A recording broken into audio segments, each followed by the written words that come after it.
Welcome to the Gamecast. I'm your host, Mark from Pix in Motion, joined by Greg from Pixel Play Cafe. In episode 3, we're going to be talking about Rayman 2 and how it kind of became a foundation for the series. However, we have to talk about the original game first, which is completely different.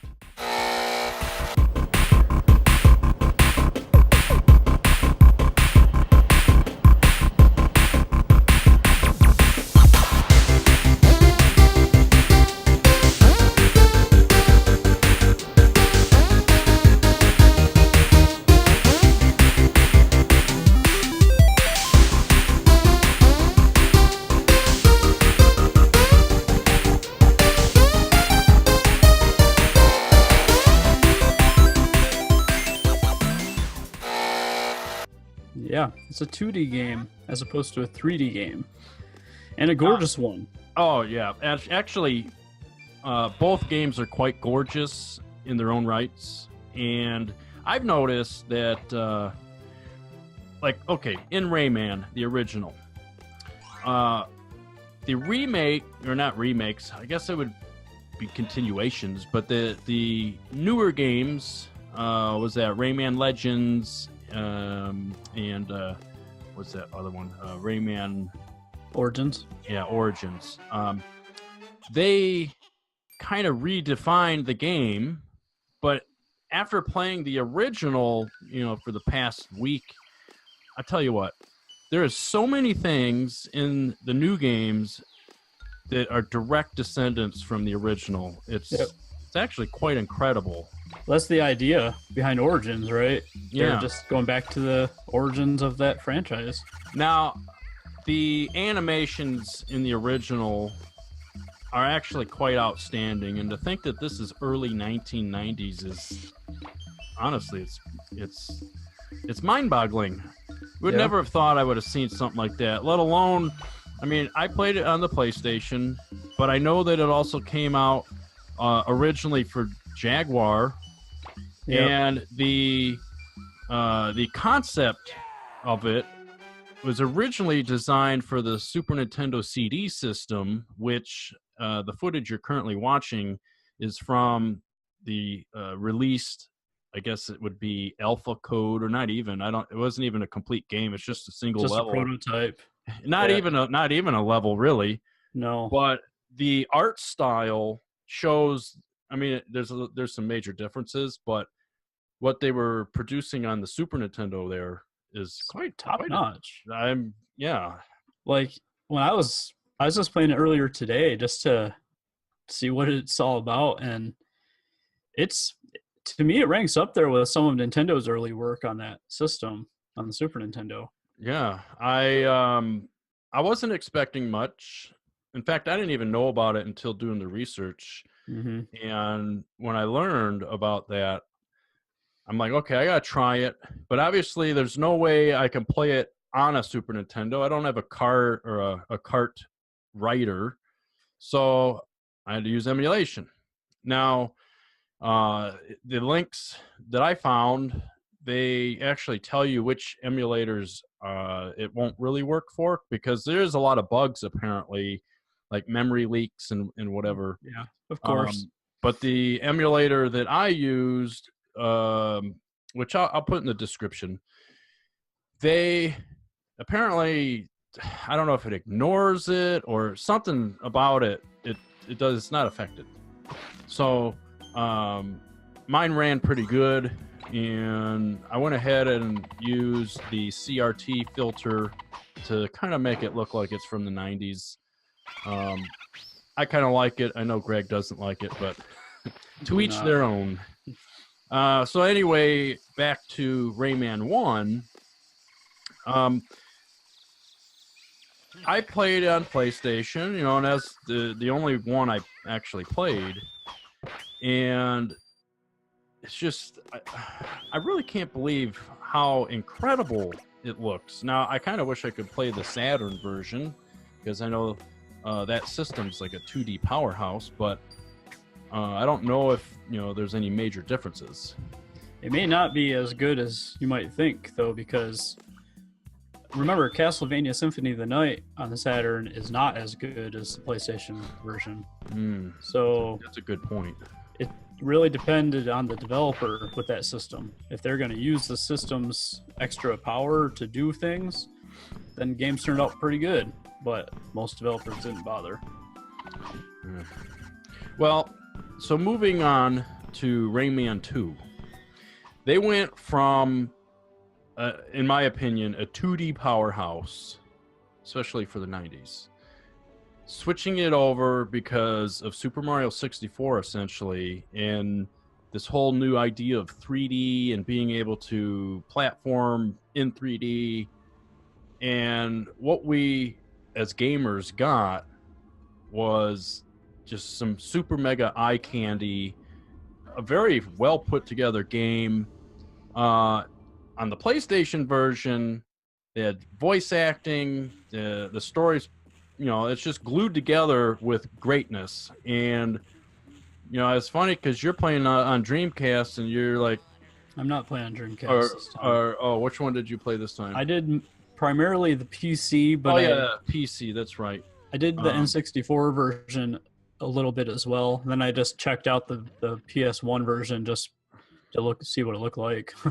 Well, because you were saying the other day that you were kind of shocked. Yeah, the obviously I knew the PC version would be the best, and Dreamcast version essentially is too, based on the demo I have or had, wherever it is.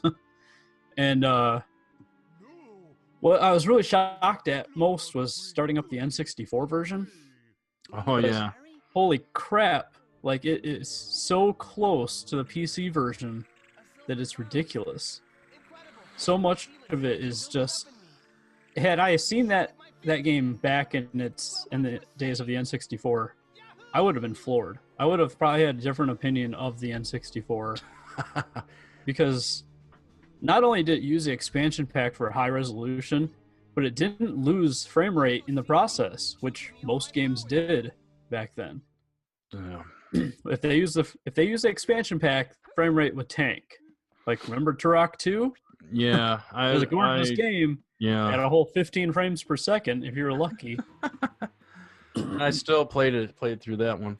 Yeah, but the shocking thing that you were kind of mentioning was that the PlayStation version had voice acting. Yeah, and now I would have thought for sure that the PC version would as well. I could understand the N64 not having it due to space limitations, but I'm surprised that that's not the case. Well, here's the thing: is the primary system that the game was made for was the N64 and PC. So, like, first and foremost, the 64 game was their focus, and they released the PC version just a few months after the N64 one. And then the PS1 version came out like a year later. So it came out quite a while later. And it's just starting it up today, having played all three versions like today. The PS1 version has a lot of cuts. Like, there are a lot of things that are cut differently with that game. Like, you gain voice acting, which is certainly different, but the levels are condensed in different ways. There's a lot of effects that are obviously missing. Like, whatever the team was at Ubisoft that made this game, they clearly knew how to take advantage of the N64's hardware, and they didn't really replicate a lot of that on the PS1 version. Like, the water effects, for example, are nowhere near the same level. There's no, like, transparency to the water. Not really, anyway. There's a part at the very beginning, you come up on this waterfall, and it just looks kind of like a static mesh almost compared to the other versions of the game. And other than that, it is impressive still for a PlayStation game, especially when you consider what was on the system, like, early on with the PS1. So you had things like Croc. Remember Croc? Yeah, I have that. Some people love it. I'm I don't really feel it was that great. Got it because it was 99 cents and it was like pristine condition, and I'm like, okay, I'll grab that. Yeah, well, Not having ever played it at the time. There's a story behind that one we might talk about one day if those few fans are lucky. But it's impressive because you look at that, and then you look at Rayman 2, and it's night and day. Like Rayman 2 just looks like top of the line, and it does stand well next to the likes of Crash Bandicoot. Oh God, yeah, Spyro the Dragon, stuff like that. Plus, one of the I think actually for any of the versions, really, it's the artwork is poppy. Like the colors pop out, the contrast, the saturation, like everything is just awesome. And now I don't know if the N64 version like had all of the cutscenes and various animation type stuff. Based on what I played, it had the same cutscenes as the PC version. Oh damn, that's so pretty awesome. They're not CG though, so it didn't really matter. That was kind of the N64's forte, was doing real-time cutscenes. Like that's what it always did, except for with Resident Evil 2, as we discussed before. Yep. But it's impressive on all systems, honestly, because even playing on the PC, which did require some work to get running properly, but once I did, it still looks really nice today. So clean, and like you said, the colors, they pop so well. Like that look, like going with a bright, colorful look and like a stylized art style really makes the games age well. Yeah, I mean the color palette, you could tell that they picked what they wanted from the original game, and then coming into the second one, they probably thought, hey, how can we do it in 3D but keep like you're in the world of Rayman, and they did it. They were able to just portray that world, but in this case, you're in it. It's pretty awesome, and I need to get back into Origins and was it Legacy?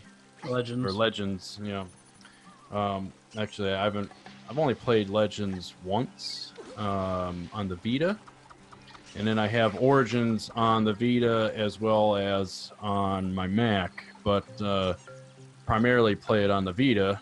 That's a really good game actually for on the Vita. Yeah, play Legends with a touchscreen at hand, whether it's Vita or Wii U, because that game takes a hit without touchscreen. Well, then I'll be playing that on the Vita for now. I do have Wii U as well. If I can find a game for cheap, I'll have to pick it up. But it's a fantastic series, and in this wonderful world of remakes and remasters and stuff, honestly, I'd really like to see Rayman 2 with a fresh coat of today's paint. It would be kind of cool if they could set it up kind of like how Shadow of the Colossus was done, or like Halo's Halo 1 and 2 where you can turn the fresh coat of paint off and go back to yesteryear's look, back and forth. That'd be kind of cool if they could do that with this game. Yeah, that would work out well too, because like the writing in the game is actually still really good. It's not like same with in all honesty, I thought that the PlayStation version's voice acting didn't suck.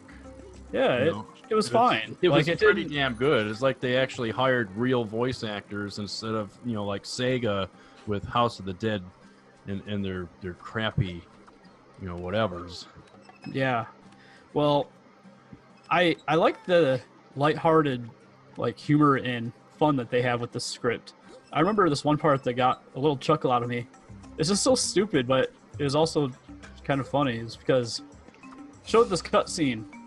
There was this robot walking down this hallway to talk to like the boss robot. You know, it's robot pirates are the bad guys in the game for those listening.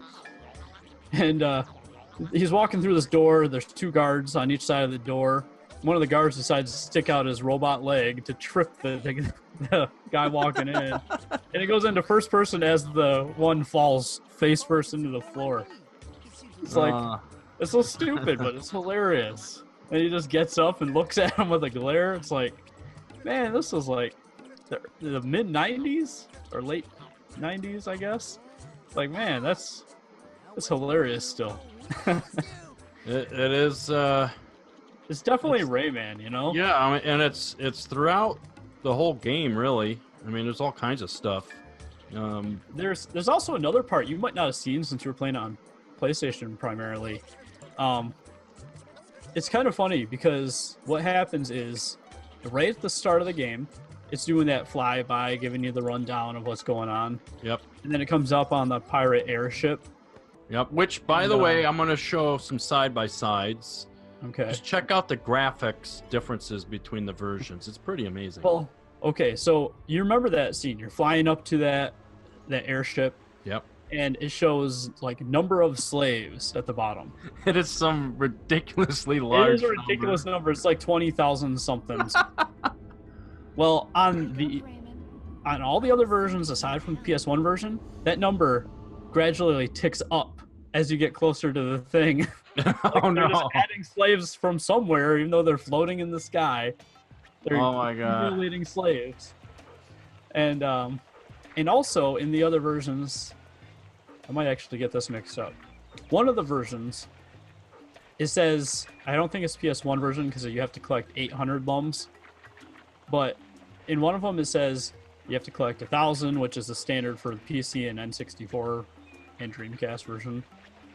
And right after it says that, the big bad guy of the game eats one of them, and the number just changes from 1,000 to 999. That's kind of funny. That's it. That's actually pretty funny. But apparently you still have to find the 1,000th lum in order to complete the game properly. Well, how the hell would that work? It's very well hidden. I watched a review from a guy called Nitro Rad on YouTube. Okay. And he shows where to get it, but like you wouldn't just stumble into it at all. But I think you have to get probably the coolest unlockable. One of the coolest unlockables you could get from beating any game. That is crazy. a 2D, and that unlockable is a 2D version of this game. Now, we had discussed that earlier. Do we know officially yet if that is the 2D version that's on Game Boy Advance? I do not know. I do not have the game, so I could not even look to see if it looks similar. Nitro Rad showed some brief footage of it, like very brief. So, as far as I could tell, it looked exactly like Rayman 1. But honestly, it's interesting to think that they started off made the whole game essentially in 2D, like the first game, and then was like, well, hey, everybody loves Mario 64, let's do that. And then did it with like flying colors, like this. Yeah, and then that's crazy. Went ahead and did Rayman 3. Yeah. Well, I know it was on PS2. Was that on GameCube? Okay, yeah. Xbox. I think it was on Xbox. Yeah. Now I don't have that game, so I don't have any footage. I have it on PC, but I haven't played it yet. Yeah. So, but the screenshots I checked out looks like they improved upon it even more, so that's pretty awesome. In some ways, from what I saw, yeah. I wanted to point out too that going back to the voice acting you were talking about, the PC and N64 and I assume Dreamcast version, they all have the gibberish speak or rare speak, as some which would be basically a speak that could work in any language. Yeah, more or less. It's made up nonsense words that they speak, and they just have like the text at the bottom. Personally, I kind of like it. in those games. I At don't first, I was kind of confused. I was like, did I accidentally select like the French language or something? Because sometimes it sounds like French, which would not surprise me since Ubisoft is French. Yeah. But then I heard it on the PS1 game, and it did throw me off a bit, but not as much as you might think, because obviously the newer games, the Origins and Legends games, they have voice acting. Yeah. Rayman 3, I believe, does too. So it's like, I've heard this voice acting before. It's just not hearing it and then going and playing the same game on a different system and hearing it. It's kind of weird. Well, you know, maybe they thought since they had to cut corners in certain areas on the PS1 that, hey, let's put the voice acting in. Because they were probably already working on Rayman 3 at the time. You know, Possible. so you're already having the voice actors in the studio. You might as well, here, do this for Rayman 2 while we're at it. Cut down on some time. Yeah. You know, it's possible. I don't know if that's how it was, but that's kind of my hunch. And I will say, too, that the PS1 version isn't the only one to get slight cut. Actually, and this is kind of expected, but the N64 version soundtrack is not CD music. So yeah, it's MIDI soundtrack, but it's pretty good. Yeah, I did get the chance to fire up the game, and I heard some differences. And like I was kind of shocked, you know, when you said about the voice acting. I'm like, wait, I gotta find this out myself. So now I'm not recording off of an N64 because I don't have a modded one. So this is emulator, but still, it's the game, it's running, and I'm like, well, maybe my emulator's messed up. You know, I was kind of thinking it was messed up. And then you're telling me that, I'm like, I guess it's not. That is kind of strange. Well, when I booted up the N64 version and heard the same gibberish talk, that's what confirmed for me that my PC version was not messed up. Like I didn't select like a wrong language or something. So, because like I said, I had to do a little work to get the PC version running right. So I was a little concerned that maybe some of that work changed like the language or something. Yeah, sometimes the mods can mess things up, but yeah, it's not really a mod. It's more, it has to use DOSBox to run. Oh, okay. Yeah, so, that's you know, it could have been changed. I wouldn't necessarily know because I don't really use DOSBox except when I buy games from Good Old Games. So, but other than that, I will say too that I like the amount of variety they have in this game. There's so much different stuff going on all the time. Yeah, it's huge. It's never just run from point A to point B. Like, it's cool because there's one level you jump on. Crap, what do they call them? They're almost like they make horse sounds. What were they? What they call that? Shells is what they call them. And you jump on, and it sounds like a horse, and it's like a rocket. So it just takes off, and you have to like control it. But if you hit anything, you die. So yeah, that was really cool. That was a nice change of pace. Now, one thing that I see, now I didn't play so much of the N64, so I don't have comment on that. I don't know how it is on the PC, but on the PlayStation version, the controls are a bit different. Today, you know, you'd control using twin sticks, but this is you're using your left stick, and then to rotate, you're using L1 and R1. And I can see how that's fine for the 90s, you know, and it occasionally it worked out all right. It's just a bit different. Yeah, the controls on the other versions don't use the right analog stick at all. So well, the N64 only has the one. Yeah. So that's Yeah, and the PC, I was playing that with the 360 controller, and it just doesn't do anything. And I actually had to get a controller patch to make it work with X input controllers. Oh, okay. So I thought maybe that would have came with it, but nope, it just doesn't work. So it was kind of weird because on the PC version, you get that patch, and it works, but it makes B your jump button, which took a little getting used to for me because I'm used to A being jump and X being shoot for platformers on that controller. And yeah, it's a little different than that. So I adjusted to it, but the N64 version, I emulated that, and those controls map perfect, like so good. And weirdly enough, the analog stick response was so much better on the N64 emulated version than the PC version. That's weird. Well, that initial scene when you escape and you're sliding down that chute, Yeah, and you collect those red lums. I missed most of those on the PC version when I was going through. Quite a few when I was playing. Yeah, when I played the PS1 version, that was a little odd too. Like I missed quite a few myself. Luckily, they just throw more into the mix before the end anyway. Yeah. But I found the N64 one to control way better analog stick wise, which is kind of surprising too, because I was emulating it for one, so it wasn't like the controller was better, but somehow they programmed it to work better, I guess. It's gotta be. Well, okay, think of it this way. It's the 90s.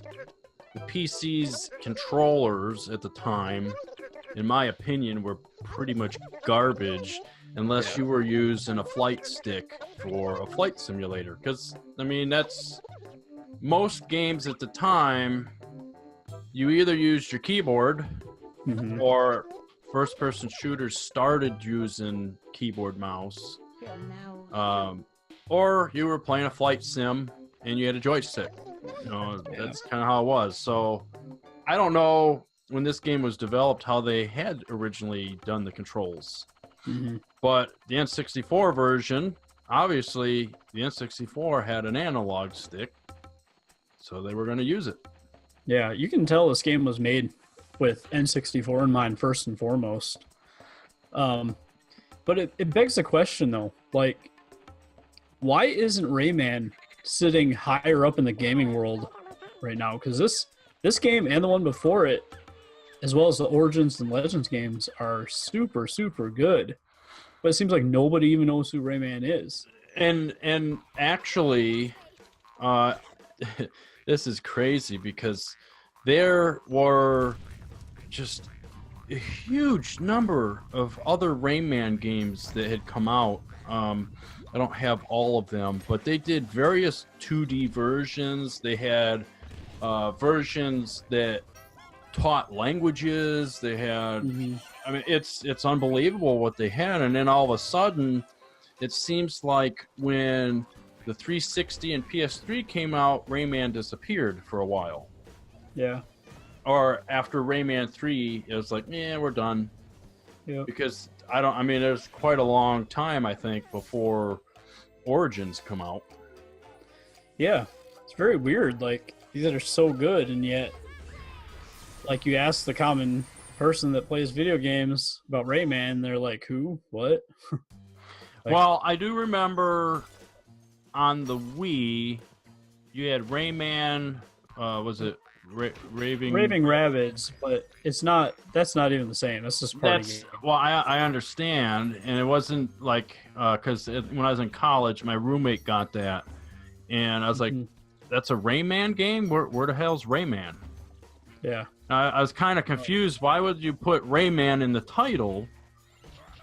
It didn't make sense. They're pretty good, and those rabbits are pretty funny, but well, yeah, and then it's not Rayman. No, now maybe they're from the Rayman world, which I think that's fine, you know. But like, I mean, I guess the same like with Captain Toad, you know, with the Captain Toad game. Was it Treasure Tracker? It's part of Mario, but Mario's absent, kind of. Well, whatever. It's just that was like the only Rayman game or games because they came out with a couple of those, didn't they?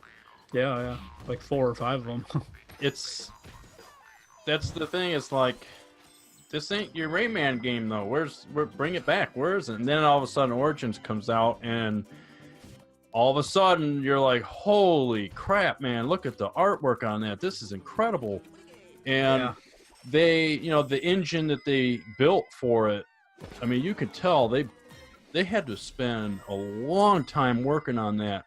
And then, of course, they had a few other games that come out that, were built using the engine. You had, what was that? Is it Valiant Hearts? And Child of Light, I think. Yeah, both of those games were absolutely stunning. In fact, I have both. The gameplay, the graphics, the stories, I mean, all of it is fantastic. So you can tell that they really worked their ass off with that engine. And then, Origins really proves it. With all the multi-layers of, like, environmental depth. Yeah. Plus the animation kick ass. And it's amazing how much Rayman pretty much nips the heels of Mario and any other platformer, really. I might even go a step further, at least with the newer games. You know what? Even the older, like even the original, the animation style, just the artwork in general, I think it's right up there with various like anime movies and the various, like Disney films. If Ubisoft wanted to, they could easily create, like let's just use Origins as an example. That artwork there, they could create a cartoon or a movie of some sort in the Rayman universe with that art style, and it would look amazing. Yeah, they made a cartoon based on the Rabbids, and it's pretty hilarious. I'm gonna have to check it out. Yeah, you should. It was a couple years ago I watched it, and I think it was on at the time it was on Hulu, I think. Okay. But it was hilarious, and it was all CG. So yeah, it looked great out of the games, but it was kind of like watching Looney Tunes, honestly. Because they don't really talk, they just kind of make noises at each other, kind of like the Minions, I guess. But I don't know, I liked it.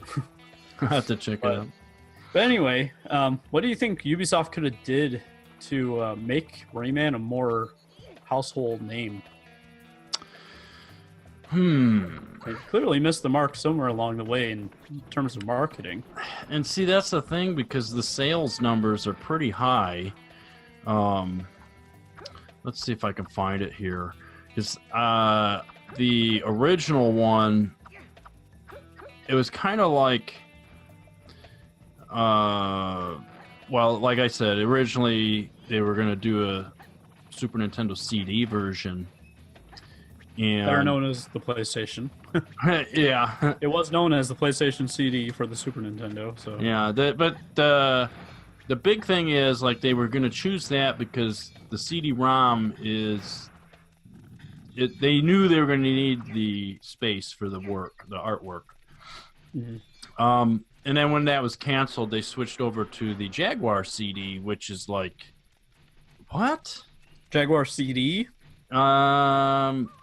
Well, did it actually come out on that, or the? No, it came out on the cart, but maybe the carts were bigger for that. They would have to been, but still, that's impressive. And then it says here, then the focus was later shifted to the PlayStation because the power was, was a greater power, and it was easier to program. Plus the CD technology, and then they had a Saturn version in development, and then also 32X and the 3DO. However, those were never released. But here's the 32X one. Yeah, that would be. But here's the big number. The original game sold 900,000 copies in 2 years for the PlayStation. That's pretty good. That's unbelievable. For a new console, new unproven console with a new unproven character. Yeah. That's pretty dang good. It was a best-selling PlayStation game of all time in the UK, which is pretty amazing. Now, granted, this is, I'm going to guess this is over the course of several different systems, because it's 5 million copies sold. Yeah, and that's just in the United Kingdom, which is huge. Yeah. So what could they have done? Like, even if it was successful over there, what should they have worked a deal with Sony maybe to pack it in with the PlayStation, or even could have one helped. with Nintendo for Rayman 2, get it shipped with the system? It's possible. N64 rarely had pack-in games, but no, that was too expensive. You know what? I think if they would have packed it in with the PlayStation and even the Dreamcast, because it probably could have helped the Dreamcast out too. Yeah. That probably could have, pushed some fire under there. The whole thing, it's hard, really. I know they had demos because, like you said, you have the Dreamcast demo, which was probably from Dreamcast Magazine. Yeah. I'm sure there was a demo on the PlayStation Magazine's disc. Had to be. Mm-hmm.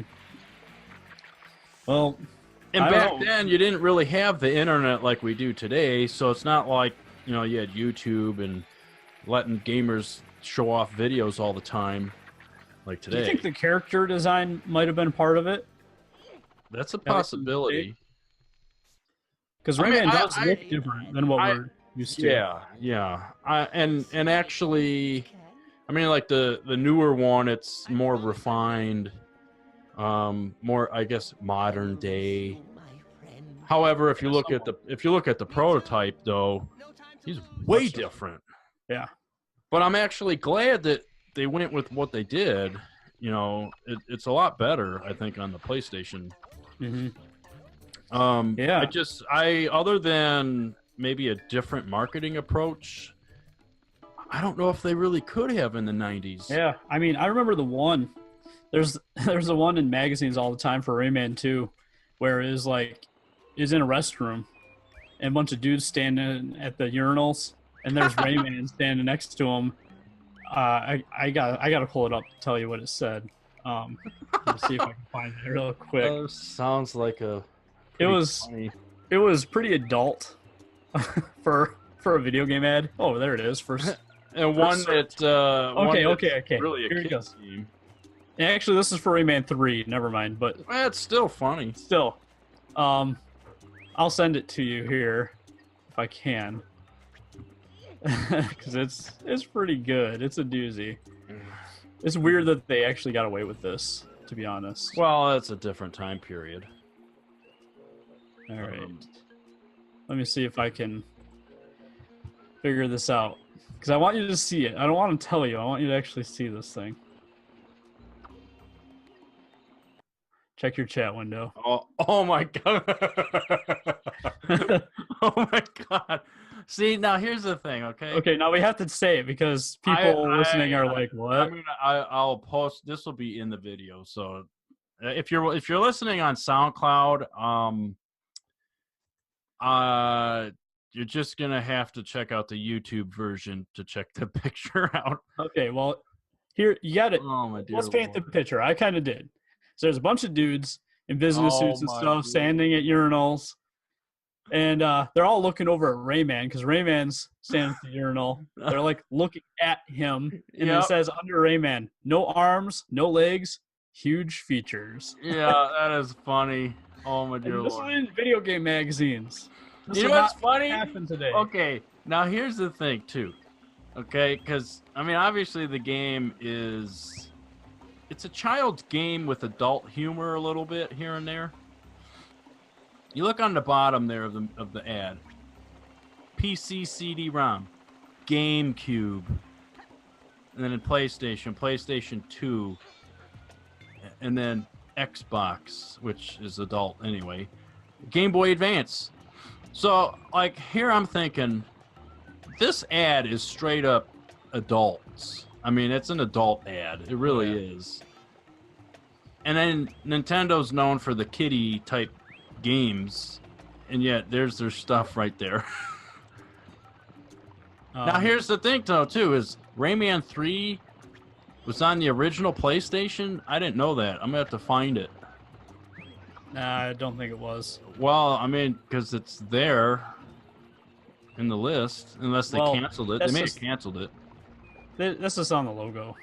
They just always have the PlayStation logo on stuff. That was a thing back then. I see. There's no way they could have made that for PS1. Yeah.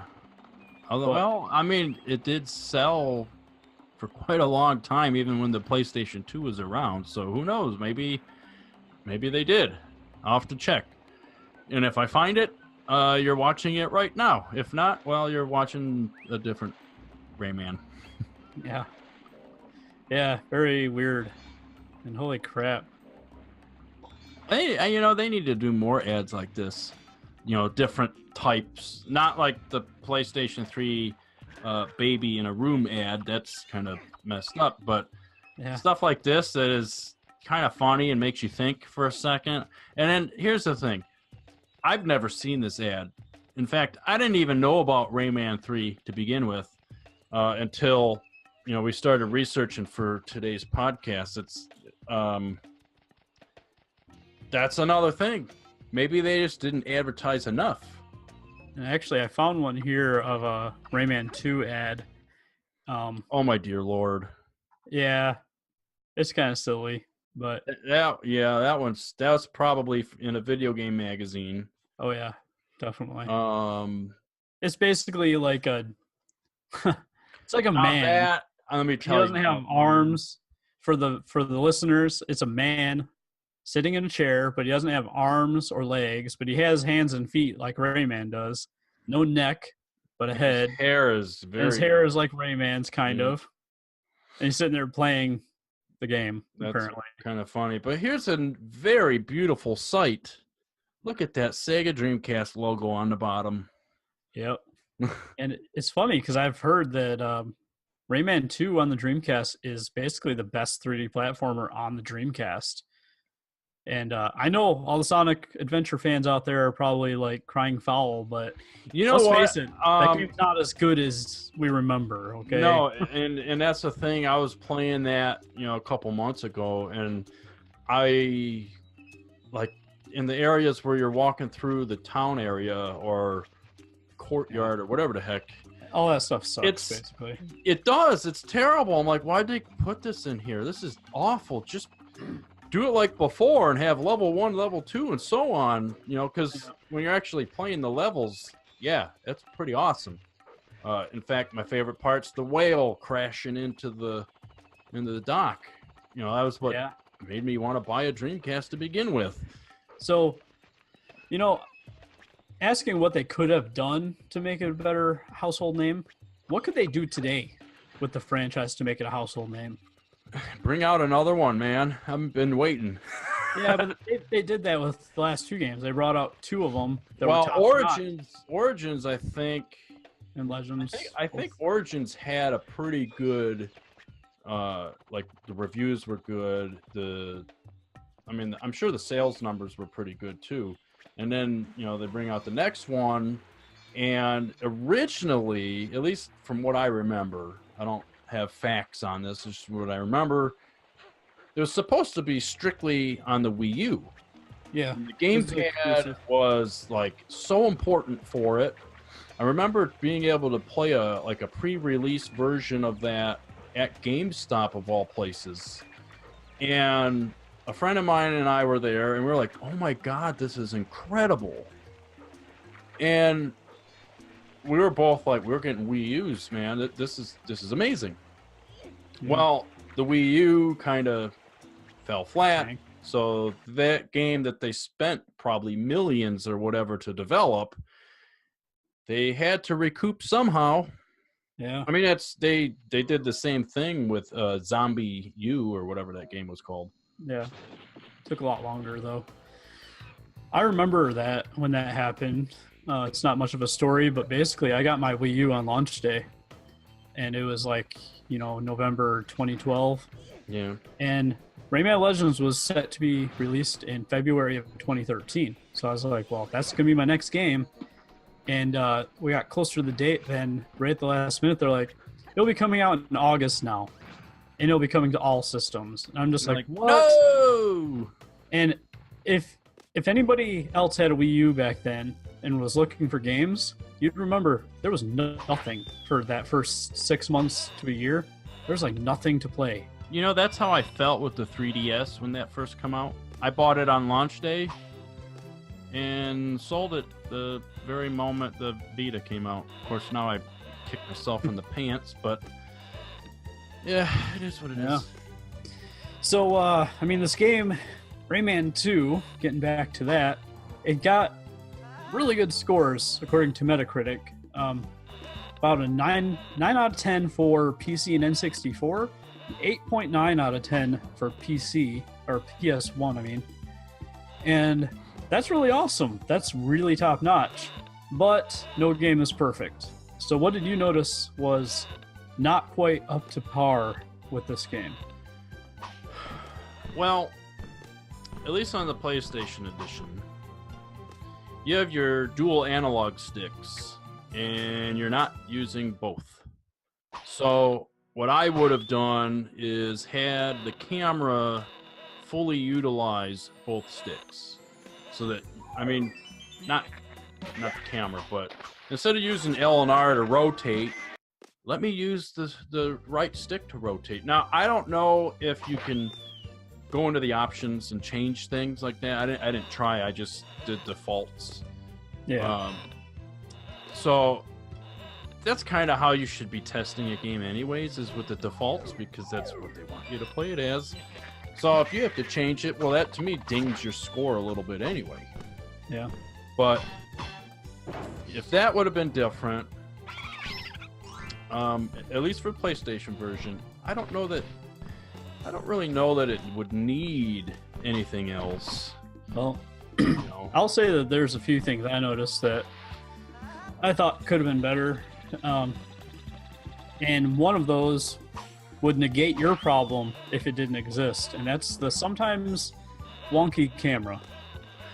Yeah, no. Every once in a while, you just get snagged behind something with the camera, and Yeah, and then I did notice there's some areas like what you're saying, and then you go to rotate the camera with L or R, or L1 or R1, and then you get this icon that says, sorry, you can't rotate. Yeah. I'm like, what? Yeah. Why? It's not often. No. But it did happen, which can be annoying. My only other real complaint is the levels are really, really short. That's true. I expected a large open world, which is part of it. I kind of thought it'd be more like Mario 64, and it's not like that at all. So it's kind of my fault for having incorrect expectations, but I think it's a kind of like a combination of Mario 64 and Crash Bandicoot. Because, I mean, the levels you're in, they are linear, but they are kind of open. I mean, you can explore, you can find stuff. You're just kind of forced to keep going forward. yeah, more or less. But, you know, honestly, these aren't very big problems, neither of these. And I think that this game is definitely one everybody should check out. Definitely. And if you're looking to buy them, I'll have some affiliate links there in the bottom for you Amazon shoppers. If you want them, buy them. If not, well, there's other ways. I'm sure you'll find it. Yeah. The game is on all kinds of platforms, too. Oh, yeah, they ported it everywhere. You can play it on your phone, for Christ's sake. Yeah, don't do that.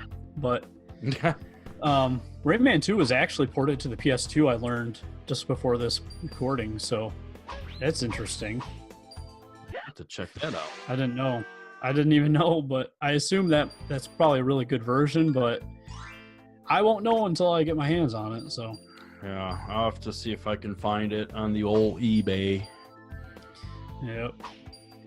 So that's all I had. Was there anything else you had to say about Rayman 2? Just that everyone needs to play it, and if you haven't played the first one, play the first one. It really does. Yes, well, we should cover that game into like on its own. I think we might in the future, but But I want to make sure everybody knows something, because this podcast basically came out of a conversation Mark and I were having on the phone one day, where he outright said he didn't really care for the 3D Rayman games, and I was like, "What? Rayman 2 is considered like the best platformer on Dreamcast. Got really high reviews across the board." And then he's like, "Okay, well, let's cover that for the podcast." It's like, so here we are, and now listen. Listen to the no, I mean, if I wish I could have played the Dreamcast version, to be honest, but same here. Here's the thing too. I went in with essentially a negative attitude towards it, like, I don't know if I really want to play this. And the one I have is for the PlayStation. Now, what you're watching is emulated, but I didn't want to play it. And I started playing it, and I'm like, holy crap, this is a lot better than I was thinking. And because, like, really, the versions that I was really more familiar with is Origins. I mean, that's because I love 2D platformers, and when I got that game on the Vita, it was like, man, this is amazing. And then it has like 900 million levels, it seems. It seems like it's never ending. Mm-hmm. So then we decide to cover this, and I'm like, well, if we're covering this, we do have to cover the original. After all, the original is on the PlayStation Classic. I'm not telling you to go run out and buy a PlayStation Classic. However, if you want to mod and tinker with it like I do, well, then I think it's worth it, especially for $50, because I've read that the prices come down quite a bit. Yeah, wait till it gets on 20 in a few months. Jeez, I'll buy 3 of them by then. That way I can take one of them for, like a Raspberry Pi build or something. But anyway, the game's is on PSN also. It's worth mentioning because oh yeah, I'll get to it that way. I don't know if it's on PS4's PSN though. Definitely the PlayStation 3 from what I'm looking at. I have it on PS3. That's actually the first time I ever played Rayman. It was on the PS3 version of it. So you've had it for a while. Before Origins even came out. So now, is that the PS1 game, like the PS1 classics that they sell? Okay. Yep, and then I bought the disc here for Rayman 2 on PS1, which I thought was pretty cool because it was only like $5 or something. It's like, it's complete. It has everything. So can't complain about that. No, heck no. That's fantastic. Love finding games for cheap. Yeah, especially good ones. Yeah, it's great when retailers don't know what they got. Yeah. Oh, anyway, definitely check out those games, and if you want to buy them, check out the affiliate links and everything. And our next podcast next week, I do believe we are covering Super Metroid. So that's a game that I'm not too familiar with. This is going to be kind of opposite of our first podcast, which Greg was not familiar with, Fatal Rewind, but I had played it multiple times as a kid. Kind of give me a little bit backwards. Yep. So thanks for checking out the podcast today. Again, this is Mark from Pixemotion, and we'll see you next week.